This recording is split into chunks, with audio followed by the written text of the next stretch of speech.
Hello everyone, this is Priya Singh from SR Public Senior Secondary School, and today we'll be starting with chapter 2 of class 7, which is nutrition in animals. We already did nutrition in plants in chapter 1, and in this chapter we will see how animals get their food. So before starting, let's take a look at what all we learn in this chapter. First, we'll start with introduction, then process involved in nutrition, nutrition in amoeba, hydra, frog and some small organisms. Then we'll see about the human digestive system in detail, and then we'll read about the ruminants. Now let me introduce you first. Where do all the animals get their food from? Means, what is the primary source? The primary source is always the plant. As you can see here in the picture, the sun is giving energy to the grass. Everyone get their food from plants. Here, deer is getting food from the plant. But what about the lion? For lion also, indirectly, plants are the source. Now, how indirectly plants are the source? As you can see here, deer is eating the plant and lion is feeding on deer. So what happens? Indirectly, the plant becomes the source for every living organism. See here, the different ways of taking food are given. Fishes eat small particles floating around them. Calf is suckling the milk from cow. Bee sucks the nectar from flower. Snakes swallow the food. Swallow means to take in directly. वो अपने मुंह में लेके direct अपनी body में ले लेते हैं, उसको chew नहीं करते. And humans chew the food. So all of them are eating, but they are all different from each other. So ingestion are of different types. And what is this ingestion?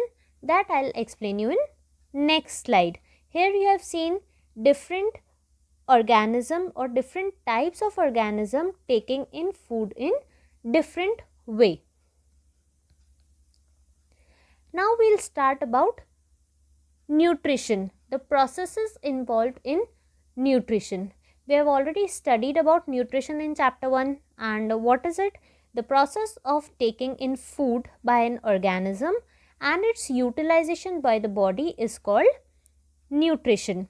The various processes involved in nutrition in animals are: first is ingestion, digestion, next absorption, fourth is assimilation, and fifth and last one is egestion. Now, what are these processes? We'll be studying them one by one in detail. The process starts with ingestion. Ingestion means taking in of food through the mouth and eating it. Means whenever we have something to eat in front of us, what do? We take it in our hands and put it in our mouth. So taking that food in the mouth and start eating it, that is the first process of nutrition, and it is known as ingestion. The next process is digestion. Now what is digestion? You see in the figure on right side that there is a large molecule at the top. So this large molecule will be broken down into small molecule and will provide energy. One side there are the small molecules, on other side there is energy. So digestion is the breakdown of food into simple soluble form with the help of digestive juices made in the body. The next process is absorption. Now, in absorption, the food in the soluble form passes into the body fluids such as blood. Means after digestion, what happens? The food has been broken down into small substances. So those small substances, they get mixed up with the blood. Next process is assimilation. It is the process by which absorbed nutrients are utilized by the body. Means whatever absorption has been done, the food which has been mixed with the blood, that provides us energy, and that is known as assimilation. And now the last one is the egestion. It is the process of elimination of undigested solid parts of the food. After assimilation, what happens? Some substances remain there which are undigested, or after the process is complete, whatever the waste is there, that comes out from our body as a waste. See in the figure at left, digested food is absorbed and then assimilated by the cells. See, from blue, this blue is the digestive system.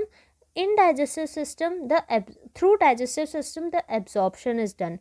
Absorption means mixing of food with the blood. So here this red cylindrical shape you can see, the food is mixing with the blood and then it is utilized by the body cells, which gives us energy. Now, before starting with the digestive system in detail, let us see how other organisms take in their food, or how ingestion takes place in some small organisms. Starting with amoeba. Now, what is amoeba? It is a unicellular microscopic organism. Unicellular means single cell. It is a single celled organism and it is microscopic. Microscopic means we cannot see it through our naked eyes. So here you can see 6 different pictures are given. See the first one, amoeba we can see, and near amoeba a small particle is there which is food. So in first figure, amoeba senses the food. Come to second one, pseudopodia surround the food. Pseudopodia means the false leg of the amoeba. As the amoeba senses the food, it produces false legs in front of it and then it surround the food. Third, the food is enclosed in a food vacuole. Means the food is enclosed inside the food vacuole. Then it is digested by the amoeba, digested, absorbed, assimilated, whatever process is there, it gets it is done in the body, and whatever the remaining waste is left, whatever undigested waste is there, it comes out through the body. So this is how nutrition in amoeba occurs. Next is nutrition in hydra. Hydra is a simple multicellular animal. Simple multicellular, multi means many. Amoeba is unicellular, that means it has only one cell, and hydra is a multicellular animal. So as you can see, some grass like structure is there at the top of hydra. This structure is known as tentacle. So whatever prey or whatever insect that comes and sit onto the tentacle, it kill them with its stinging cell and push towards the mouth. As you can see, first of all, the prey was far from the tentacles, far from hydra. Then in second figure, if you see, the tentacle has captured it and pushed it into the mouth. Now what happens? Inside the body cavity, the digestive juices secreted by the surrounding cells helps to digest the food, and then the food is absorbed by the body with the help of some digestive juices. So this is how nutrition in hydra occurs. Then another picture you see at the bottom left, which is nutrition in frog. It has a long sticky tongue to catch the insects. Nutrition in paramecium. Again, paramecium is unicellular, means it is a single cell organism which has hair like structure, which is called cilia. As you can see, the outline of this organism, outline of paramecium, has hair like structure which is known as cilia, and it is used for ingestion. So because of the constant movement of cilia, the food particles get inside the mouth of the paramecium. You can see here a food green colored food particle is there and a mouth is there. So it gets inside the body of the paramecium through cilia. Next comes the mosquito and butterfly. Mosquito sucks the blood and butterfly suck nectar from the flower through its mouth like structure or two hair like structure, we can say, in front of their body, which is known as proboscis. We have all seen spider also. How does spider take in the food? It weaves a sticky web in which the insect get stuck. It then injects digestive juices into the body of insects. Thus, the digestion of a spider's food actually takes place outside the spider's body. The spider then sucks up the digestive food, which means the insect, it already injects the digestive juices onto the body of insect. वो पहले ही digestive juice inject कर देती है insect की body पे. उससे क्या होता है, जो इंसेक्ट है वो स्मॉलर पार्टिकल्स में कन्वर्ट होने लग जाता है और स्पाइडर उसको अपने बॉडी के अंदर ले लेती है. So the digestion in spider takes place outside its body only. Now coming to our most important topic, which is digestion in humans. As you see here, digestion in humans consists of two main parts, that is alimentary canal or gut and the secretory glands.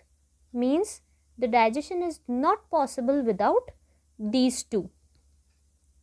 Let us first talk about the alimentary canal. It consists of the mouth or buccal cavity. Next is esophagus, which is our food pipe. After chewing, the food moves down through the food pipe. Then the food reaches to our stomach, then small intestine, large intestine, and finally comes out of our body through anus. This was all about alimentary canal. Next, coming on to the secretory glands. The important secretory glands are salivary glands, liver and gallbladder and pancreas.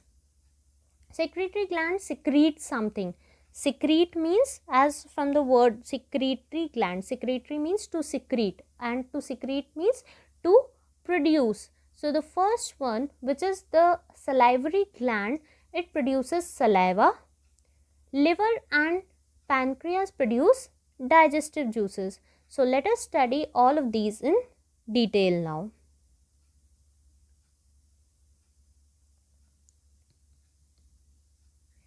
In alimentary canal, the first one is mouth. That means in humans, the digestion starts from the mouth. So whatever food we eat, we start eating with our mouth.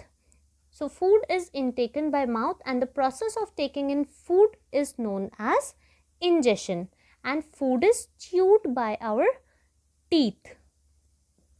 Coming to salivary gland, we read about three glands which help in digestion. So first one is salivary gland, which begins in mouth. What does the salivary gland do? It secretes saliva, means it produces saliva in our mouth. Saliva mixes with the food, moisten it or make it wet, and it breaks down starch into sugar. So salivary gland secretes or produces saliva. That saliva mixes with the food and makes it wet, and it breaks down starch into sugar. So digestion starts in our mouth only.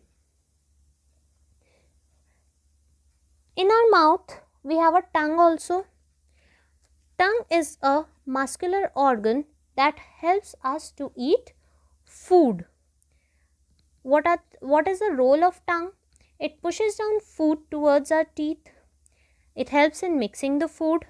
It helps in swallowing food. Swallow means to take the food inside our body through the mouth. When the food moves down from our mouth, it is known as swallowing. So tongue helps in swallowing the food. It helps us to speak, and it also has taste buds which can detect all the tastes, which are sweet, salty, sour and bitter. Coming on to our next, which are teeth. We have salivary gland in our mouth, tongue and teeth.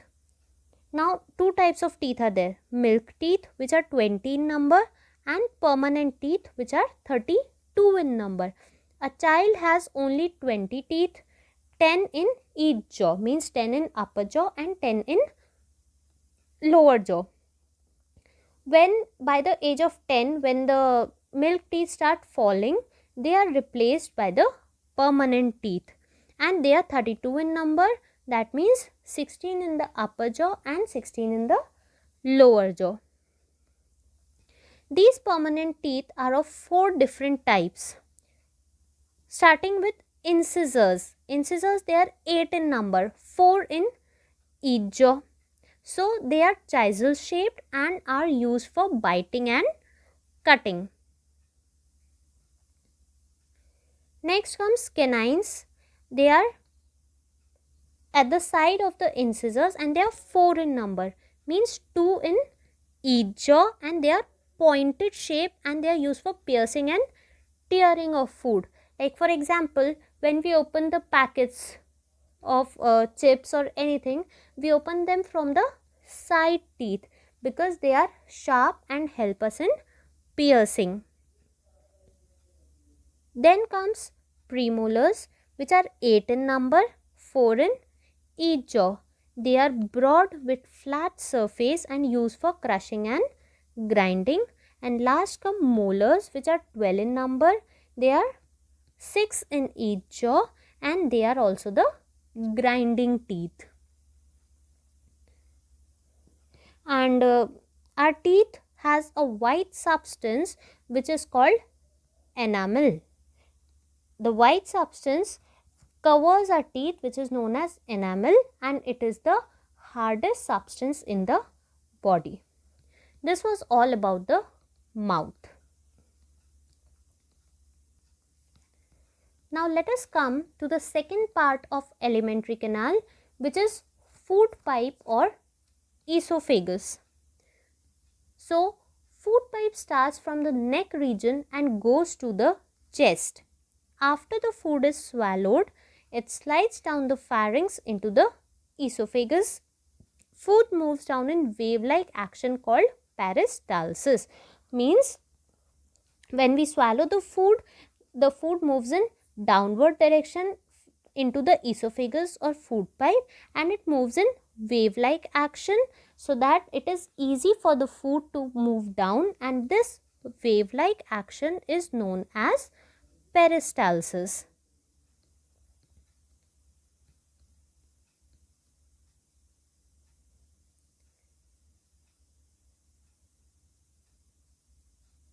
And when we eat something which is not digested by our body, then the food moves in outward direction. Generally the food moves in downward direction, but when something is not digested by our body, then the food moves in outward direction, which is the case of vomiting. Now after food pipe, the food moves to the stomach. Stomach is a J-shaped bag made up of muscles. As you can see in the figure on right side, it is connected with the food pipe and small intestine. At the top, if you see this figure, esophagus is written. So at the top it is connected with food pipe, and at the bottom it is connected with the small intestine, to which the food goes after stomach.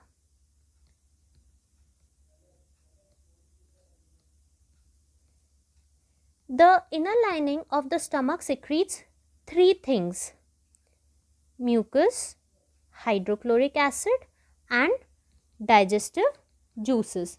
Now what are they? How do they help? Mucus protects the inner lining of the stomach from the acid. Hydrochloric acid, it is an acid which is produced in the stomach and it helps in killing the bacteria that enter along with the food. जितने भी bacterias, germs food के साथ हमारी body में enter होते हैं, तो वो हाइड्रोक्लोरिक एसिड क्या करता है, वो हमारे स्टमक में उन बैक्टीरियाज को, जर्म्स को किल कर देता है. Then comes the digestive juices. These are the juices which are produced in our body and they help in breakdown of proteins into simpler substances. Next comes digestion in small intestine. Now small intestine is a coiled 7.5 meter long. Coiled means it is a coil. Like if you have seen Good Night or Mortin, they are all what? They are coils. So that small intestine is also coil and it is large enough. It is 7.5 meters long, and the digestion in our body completes in the small intestine. Some juices are secreted in small intestine, other comes from liver and pancreas. Now liver and pancreas we have studied in secretory glands. Studying about liver, it is the largest gland in the body. It secretes a juice which is known as bile juice and is stored in gallbladder. Bile juice breaks up fat into tiny droplets. Bile juice helps to break the food of fat into tiny droplets. And what does pancreas do? They secrete pancreatic juice. Liver secrete bile juice. Pancreas secrete pancreatic juice that changes starch into simple sugars and protein into simpler compound called amino acid. Liver break down fat into tiny droplets, and pancreas, they change starch into sugar and proteins into amino acid. So this was all about digestion in small intestine. Next, after digestion, absorption starts. Absorption is what, as I have already told you, it is the process by which digested food enters the blood vessels. जितना भी food digest हुआ है उसके बाद क्या होता है, absorption होता है. In absorption what happens, the food enters our blood vessels. Villi is the small finger-like projection in the inner walls of small intestine. How does it help us? It increases the surface area of absorption of digested food. Villi क्या होता है, small finger like projection होता है, as you can see in the figure on the right side. In small intestine it is a small finger like projection and it helps to increase the surface area of absorption of digested food. Means जितना ज़्यादा surface area होगा उतना ही अच्छा absorption होगा. Next, after absorption, the next process is assimilation. This also we have done. Assimilation is what? The food absorbed is transported to different parts of the body. It provides energy and material for growth and repair of body tissues. So this is the final process of digestion and is known as assimilation. Means the food which has been absorbed is transported to different parts. पहले तो blood में absorb हो गया, फिर blood के through जितना भी food होता है वो कहाँ जाता है, हमारे पूरे बॉडी पार्ट्स में जाता है, जिससे हमको एनर्जी मिलती है और बॉडी की ग्रोथ में हेल्प करता है और टिश्यूज रिपेयर होते हैं. So this is the final process of digestion. Last is egestion. Egestion, the undigested food passes from small intestine to a wide 1.5 meter long tube called large intestine. If you remember, we have read about small intestine that it is 7.5 meters long and large intestine it is 1.5 meter long. But then why it is that is 7.5 meter is called small intestine and this 1.5 meter is known as large intestine? Because large intestine, it is larger in width and not in length, and small intestine that is smaller in width. Fine. So that is why it is known as this 1.5 meter is known as large intestine, because it has greater width than small intestine. Now all the digestion of food is complete in small intestine. Here water is absorbed and whatever waste is there, it is stored in rectum and passes out of the body through anus. At the right side, see the figure of digestive system. here you will understand it more clearly. The digestion starts from mouth. Mouth consists of salivary gland. After we take in food into the mouth, it moves down the esophagus, then goes to the stomach. In stomach, the digestive juices are produced which help food for indigestion. Then the food goes to small intestine where the digestion is complete. Here the digestion, absorption, assimilation, everything takes place in small intestine, and the remaining undigested food that goes to large intestine. Here the water is absorbed from the food and the rest is stored, the rest whatever waste is left, that is stored in rectum and passes out of the body as a solid waste through anus. This was all about digestive system. Coming on to our next, a new topic, which is ruminants. Now when we generally see cow or buffalo, we always see them chewing. So what do they chew all the time? That we are going to study here. If we give food, or when these herbivores, they eat food or grass, they quickly swallow the grass and store it in the first chamber of stomach, which is called rumen. They don't chew at that time like we human beings do. What do?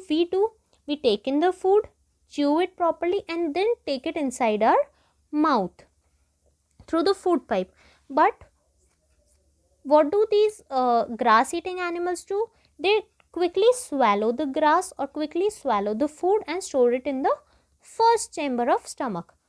Their stomach is divided into 4 different parts: first chamber, second chamber, third chamber, and fourth chamber. So first the food is stored in first chamber. Here it is partially digested and is called cud.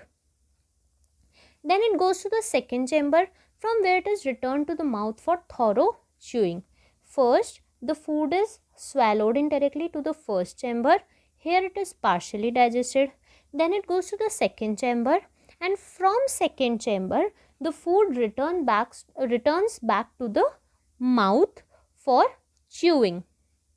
This process of returning the cud to the mouth is known as rumination, and these animals are known as ruminants. So these cows, buffaloes, they are known as ruminants.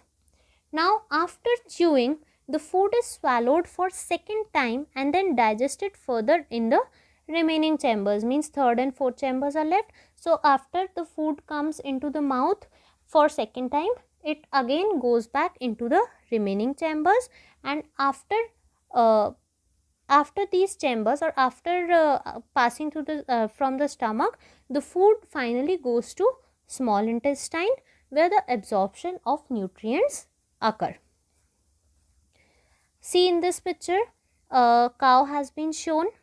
First, the grass, it is eating the grass, which goes directly into first chamber, which is rumen. After rumen, it goes to the second chamber, which is reticulum. From reticulum, here a green arrow changes into the red arrow.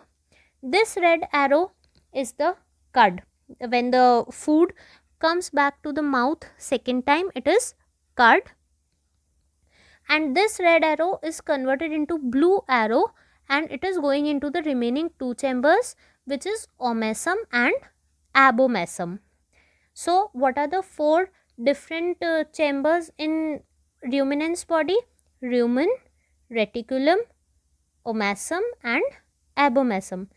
After the digestion occurs in stomach, the food passes to the intestine, and here the absorption of food takes place. So why do these ruminants keep on chewing? They keep on chewing the cud, which comes into the mouth second time from their body. And these grass eating organisms, they are known as ruminants. Here completes. So this was the last topic of our chapter, and here completes chapter number 2, which is nutrition in animals. Thank you.